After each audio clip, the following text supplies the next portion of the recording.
अस्सलाम वालेकुम। तस्लीम्स किचन में आप सभी का इस्तकबाल है।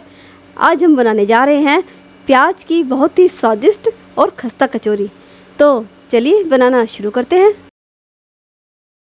कचौरी के आटे के लिए हम लेंगे मैदा 250 ग्राम, घी 1/4 कप, पानी आधा कप और नमक आधा टीस्पून।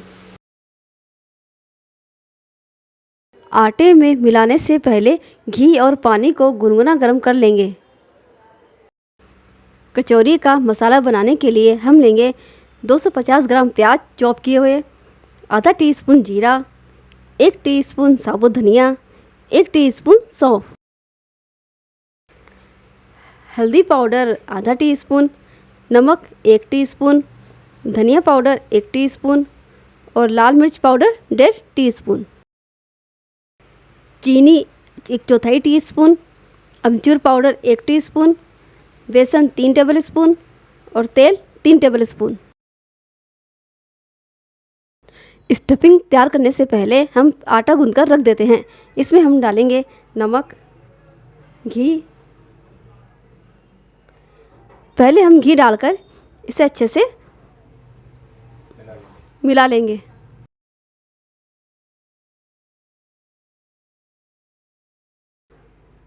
घी हम इसमें इतना डालेंगे कि यह हाथों में लेने के बाद ऐसे बनने लगे और घी डालने से हमारी कचौरी खस्ता बनेगी। ये देखिए आप, घी डालने से हमारी कचौरी खस्ता बनेगी और तेल डालने से कचौरी थोड़ी टाइट बनती है। घी डालने से कचौरी में सौंधी सौंधी खुशबू भी आती है। अब हम थोड़ा थोड़ा पानी डालकर आटा तैयार कर लेंगे।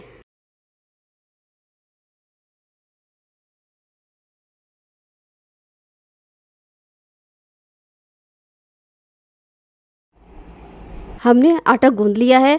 अब हम इस पर थोड़ा घी लगा देंगे और इसे 10-15 मिनट के लिए ढककर रख देंगे ताकि ये आटा सेट हो जाए। स्टफिंग तैयार करने के लिए सबसे पहले हम कढ़ाई में तेल डालेंगे और तेल को हम गर्म होने देंगे। तेल गर्म हो चुका है। अब हम इसमें डाल देंगे जीरा, सौंफ और साबुत धनिया। इन्हें हम थोड़ा चटकने देंगे। फ्लेम को मैंने लो कर दिया है। हल्का से इनका कलर चेंज हो जाए फिर हम इसमें चॉप किए हुए प्याज डाल देंगे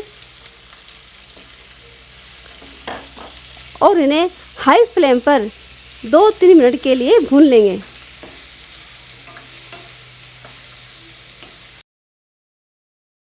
इन्हें भूनते हुए 2-3 मिनट हो चुके हैं और इनका कलर भी चेंज हो गया है। अब हम इसमें मसाले डाल देंगे। हल्दी पाउडर, लाल मिर्च पाउडर, धनिया पाउडर, अमचूर और इन्हें हाई फ्लेम पर ही 1 मिनट के लिए भून लेंगे। साथ ही इसमें नमक भी डाल देंगे। मसालों को 1 मिनट भुनने के बाद अब हम इसमें बेसन डाल देंगे और इसे लो टू मीडियम फ्लेम पर 2-3 मिनट के लिए भून लेंगे ताकि बेसन का कच्चापन दूर हो जाए।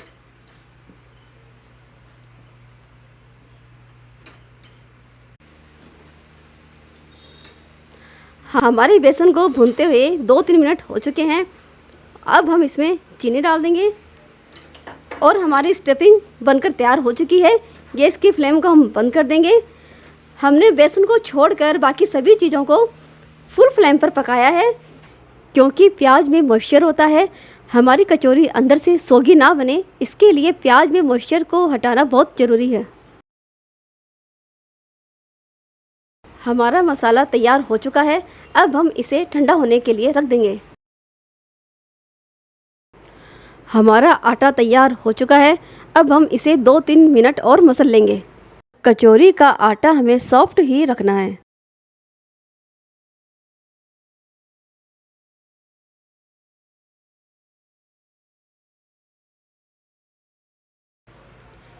इतने आटे से हमने 7 लोई बनाकर तैयार की है और 1 लोई इसकी 58 ग्राम की है।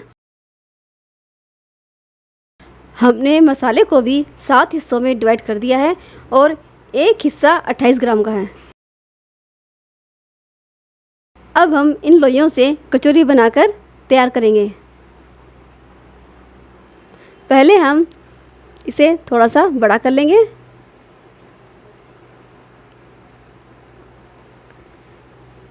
इतना बड़ा करने के बाद ये मसाला हम लेंगे और इसे इसमें ऐसे डालेंगे और इसे ऐसे बंद करते जाएंगे।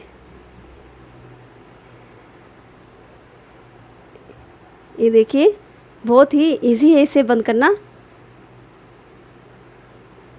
चारों तरफ से इस तरह से बंद कर दे अच्छे से।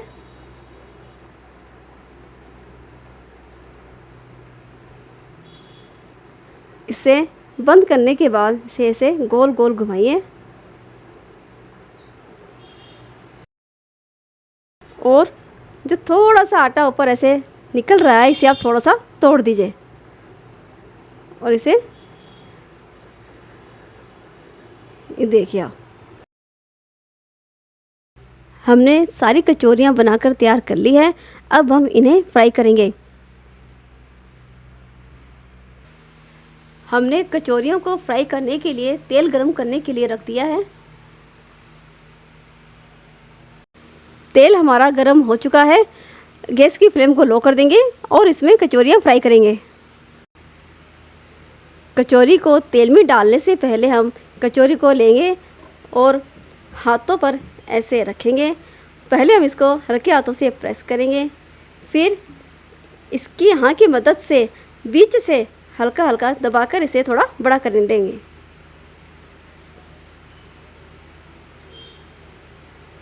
देखिए आप।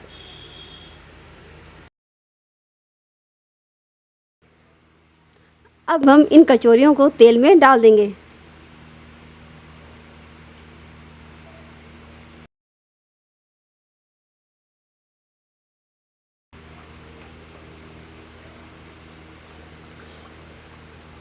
गैस की फ्लेम को हम लो ही रखेंगे।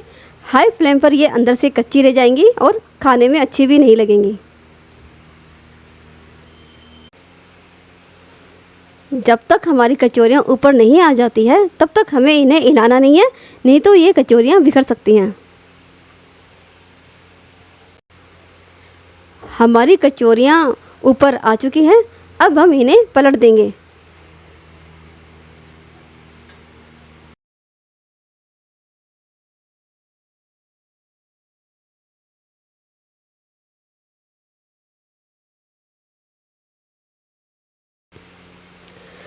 हम इन कचौरियों को थोड़ी थोड़ी देर में पलट पलट कर सेक लेंगे।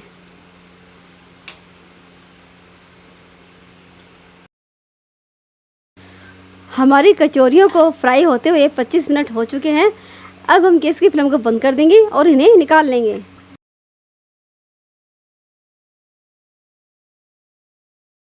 हमारी स्वादिष्ट और खस्ता कचौरियाँ बनकर तैयार हो चुकी हैं। आप इसे लाल हरी चटनी, आलू की सब्जी और चाय या फिर ऐसे भी खा सकते हैं। क्वांटिटी की डिटेल आप डिस्क्रिप्शन में देख सकते हैं। आप इस रेसिपी को बनाइए, अपनी फैमिली के साथ एंजॉय कीजिए। मेरी ये रेसिपी आपको पसंद आती है तो इसे लाइक कीजिए, शेयर कीजिए, क्योंकि खुशियाँ बांटने से ही बढ़ती है। मेरे चैनल को सब्सक्राइब करें।